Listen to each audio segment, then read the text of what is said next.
Good morning, Brett.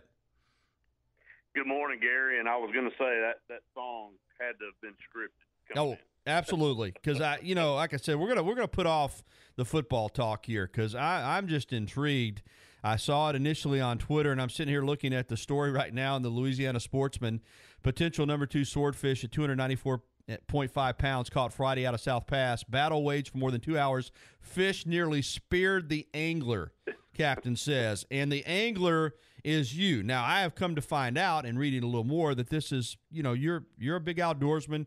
You already had one of the top 10 swordfish in Louisiana, to your credit. But pick it up from there. You, your son, and some friends go to Louisiana on a fishing trip, and you get into, I guess, a swordfish of a lifetime.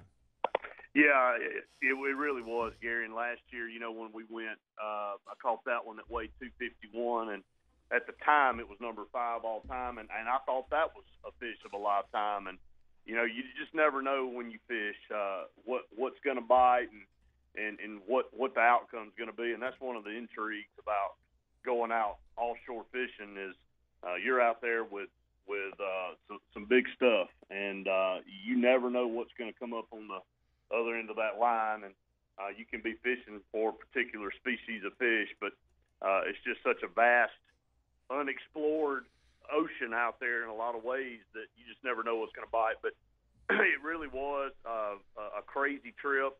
The first time I was able to take my son with me. I've been going to Venice for over 15 years, and I just love it down there. It's really you really go to Venice for one reason, and that's to go offshore fishing. There's really nothing else down there, and you kind of get away from all the touristy stuff, and it's all hardcore people as far as outdoorsmen and people that like to go offshore fishing. But the trip, was about like every other one, and we were able to go out there and fish for yellowfin tuna in the morning and catch some of those. And then the guy that I went fishing with, Peace Marvel's known down there in Venice for really getting offshore fishing started in that part of the world 25 years ago. And he's really become a good friend of mine, and I've fished with him a bunch now. And he looked at me at about 11:30. He said, "Brett, the swordfish bite is right now. It's happening midday. We need to go." And so we pulled up the lines from yellowfin tuna fishing and went, and we dropped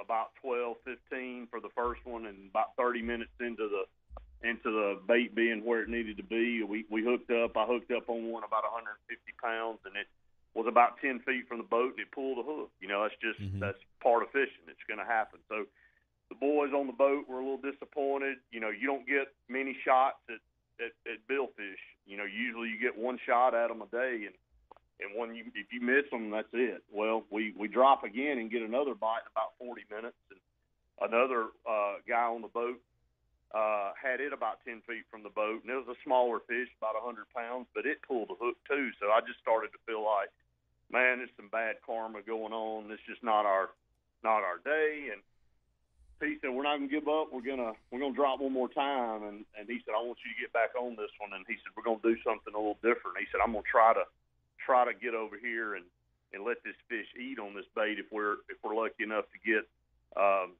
another bite." Now, granted, it's hard to see the bites because you're fishing in 15 to 1,800 foot of water. So you don't look at the end of your rod and see a big, massive pull down. It's a very subtle pop, and then if you miss it, it could be over. You could have missed the bite.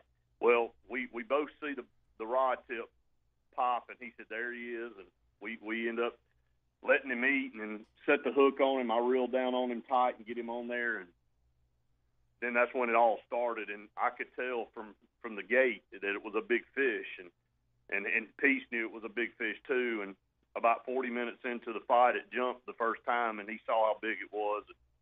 That fish sounded twice, went all the way back down to around the 1,100 to 1,300 foot mark, and then I was able to fight her back up twice. But on the third time, she was a little mad, and she kind of saw the boat when she jumped. She was about 25, 30 yards off the bow, and she saw it, and she literally within 2 seconds was on top of us, and she charged the boat, and she was halfway up the side of the boat, and she was probably about 2 feet from getting me with her bill. That's unbelievable. I just, again, she literally attacked the boat. She attacked.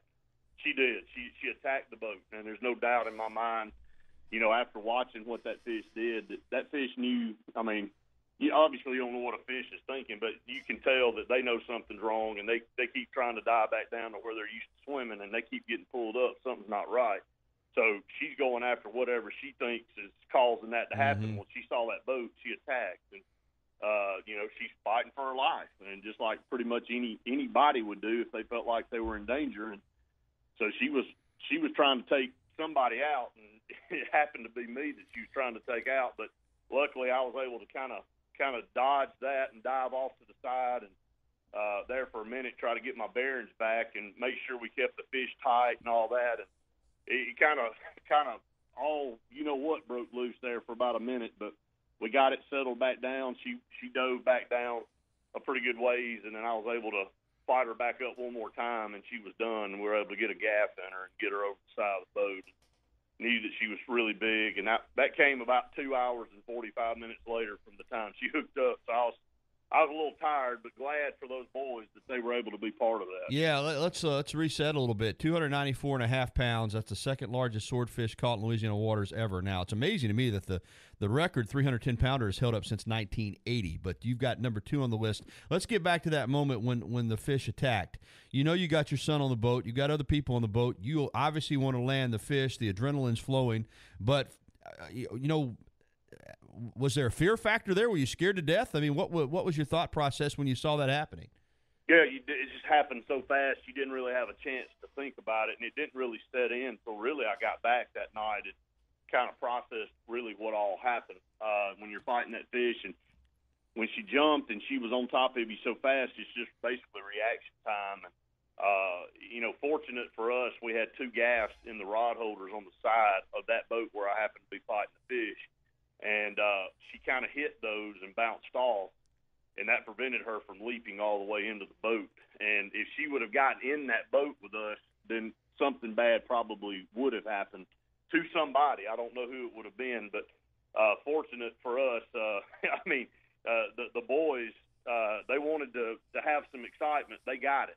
And the good thing is that every fish is a blessing, no matter, or any type of outdoor species that you're fortunate enough to kill, if you're hunting or if you're fishing to land a fish and bring it in like that. I think every fish is a blessing, and you don't get a chance to go out there, and that doesn't happen every day. And like P said, he's been fishing for over 30-something years, and he's never had one do what it did that day. And you just take it all in, and you say,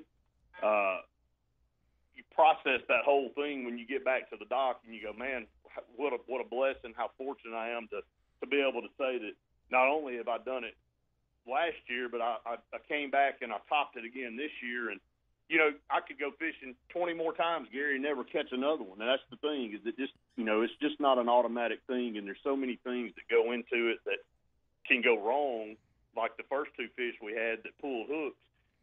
More things can go wrong to lose a fish than can go right to land one. And so I'm just glad that those boys were able to see that and be part of that, because they may never have an opportunity to do that again. Brett Pritchard, our guest here on the Gary Harris Show on the Bud Light Hotline. Normally we're talking, sports involving Alabama and Auburn and the SEC, but this fishing story is unbelievable. One more thing before we move on to SEC Media Days.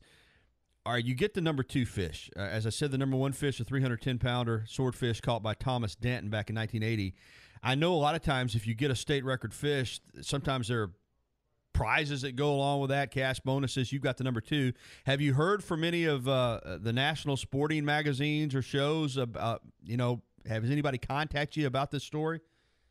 I haven't heard any from anybody other than Louisiana Sportsman, and but it's continuing to gain traction. Gary, it seems like every day this thing gains a little bit more momentum, and I continue to get tweeted, and I get some instant messages on Facebook and all wanting to talk about certain things. So I would definitely think maybe Saltwater Sportsman or some of those magazines will probably be in contact with either me or Peace in the next week or so, because it really is phenomenal. I mean, you think about how many times he's gone out and fished for swordfish, and you know, to be able to catch this fish, you know, on that particular time, and to be able to land that fish, and like you said, for the record to have held up since 1980, you know, there's just not a lot of those type fish out there swimming around. So you're 14 to 16 pounds away from the record. That's pretty doggone close. And I told him when we got back, I said, well, we just gotta come back next year, and we got to try for number one. Well, it's a great story, and you mentioned the fishing there. The inshore fishing's good too, because I know Tommy Wilcox, my buddy, goes down there a lot, and they catch some huge bull redfish and speckled trout down there too in Venice. So it's just an incredible place to go fishing. Of course, we don't as a fisherman, you probably don't want too many people to know about it. Yeah, you want to kind of be protective of it. You know the true fishermen out there know about Venice, and they know what it's worth to the economy down there, and to everybody, all the locals down there. So they know it's a true gem, and the hardcore, really true fishermen know that that's the place to go. That and Grand Isle and those areas down there, because it just produces some of the best fish around. Yeah. All right, we've about eaten up all our time, but this is just such an incredible story. I just and again, so somebody who doesn't get in the outdoors very often but loves it from afar like I do, I wanted to visit with you about this. But before we turn you loose, next week's SEC Media Days, Auburn doesn't go until Thursday. Brett, I'm curious, so, you know, covering the program every day, what you think. I think that the expectation's high for Auburn this year, with Jarrett Stidham, with a lot of guys back on defense, with Gus Malzahn feeling the heat a little bit. I think he's going to embrace the expectations. I think he's going to play them up. I think he wants the fan base to be excited. Then if the season doesn't go the way he wants it to go, he'll deal with it then. Do you think I'm onto something here, or do you think he'll try to play it down a little bit?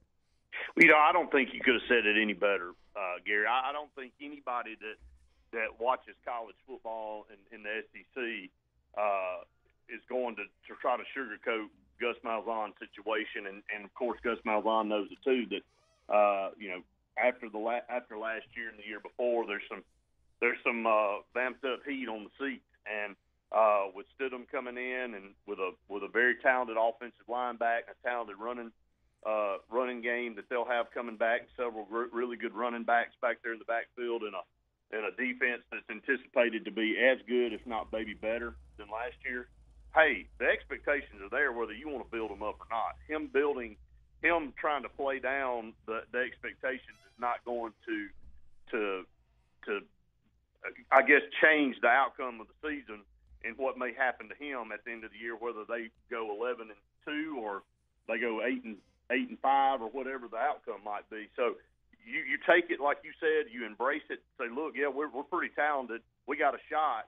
And you try to build on that momentum and carry that. I know he did that a couple of years ago in 2014, coming off the 13 run to the national championship game against Florida State.